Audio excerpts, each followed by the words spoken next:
Have you ever tasted something homemade before and knew that the person who made it was either very talented or was either an expert? That's exactly what I thought when I tried these gulab jams. I knew I just needed the recipe. So a massive shout out goes out to my husband's auntie Anasuyah, for being so kind and sharing this gem of a recipe with me, along with the several tips on how to go about making this wonderful gulab jam. It's quite simple to make if you have all of your ingredients in order and if everything is set up, and I will list the quantities in the recipe and in the subtitles as well. So here's what you're going to need. So you're going to need some flour, some baking powder, some baking soda, you're going to need elachi, you're going to need nutmeg, semolina. You're also going to need some ghee, you're going to need some condensed milk. And for the syrup, you are going to need some sugar, some water, some saffron, some elachi, some rose essence, some food coloring, and a scale. So first things first is you're going to start off by mixing all of the dry ingredients and you're going to sieve it into a deep bowl.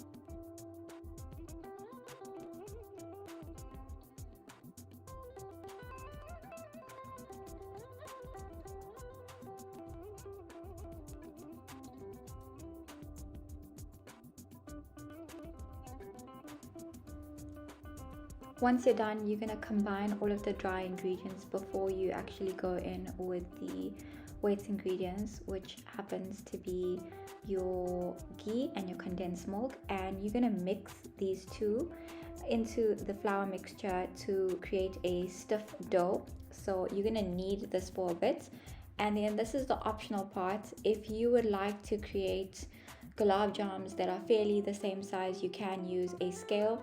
She decided to go in with 25 grams for each gulab jam, and I decided to do 27 grams because it was just a nightmare to get the scale to go on to 27. And then you want to be able to keep them all the same size. So I use my ring finger.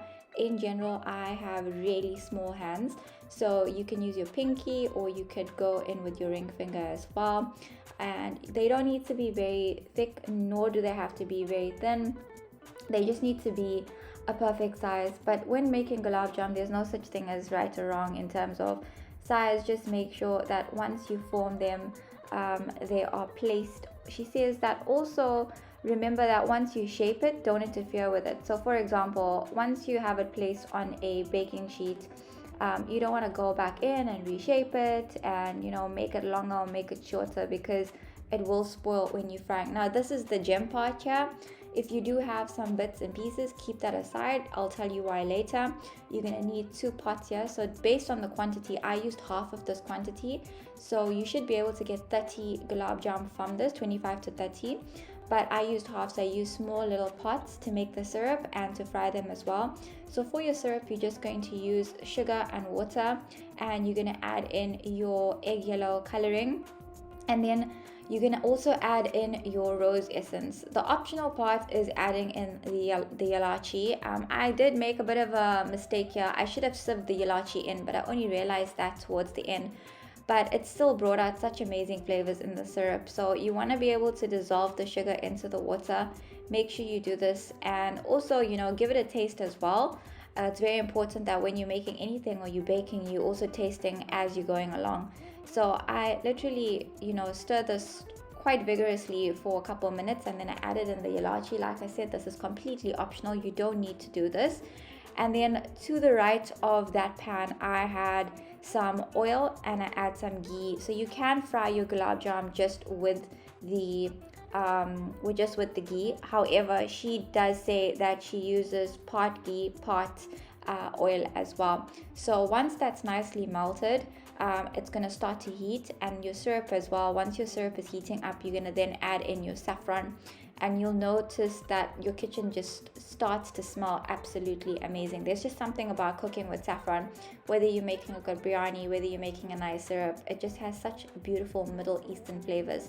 So once this is getting heated up, you're gonna just make sure that you're stirring it so that you're distributing all of the heat in the oil and in the ghee, and you'll continue to do this. So like I said to you, those little tidbits that we had left over from the gulab jam, you're going to set that aside, and this is going to be perfect test test for you to see whether your oil is the right heat. So here's a tip. She uses medium. She says medium to low heat, and I did fidget quite a bit when it came to the heat, when it came to the stove. I have made gulab jam before, but obviously when you're using someone else's recipe, you know, you want to be able to follow the recipe to the T.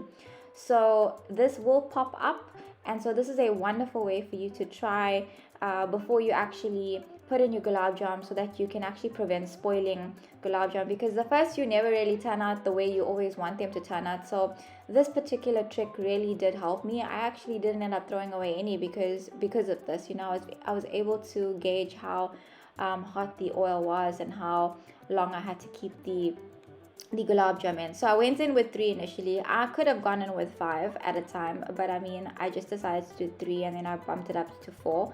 And so all you simply have to do is just, you know, pop them in and give them a few seconds in the heat. Make sure that they're not sticking at the bottom, because they do drop to the bottom of the pan, or if you're going to use a kadai or whatever it is that you're going to be using, a frying pan, to fry these babies up. Make sure that you are constantly creating some sort of motion, making sure that they don't stick to each other and don't stick to the bottom of the pot as well, or whatever it is that you're using. You will notice that there is some sort of foam that starts to appear.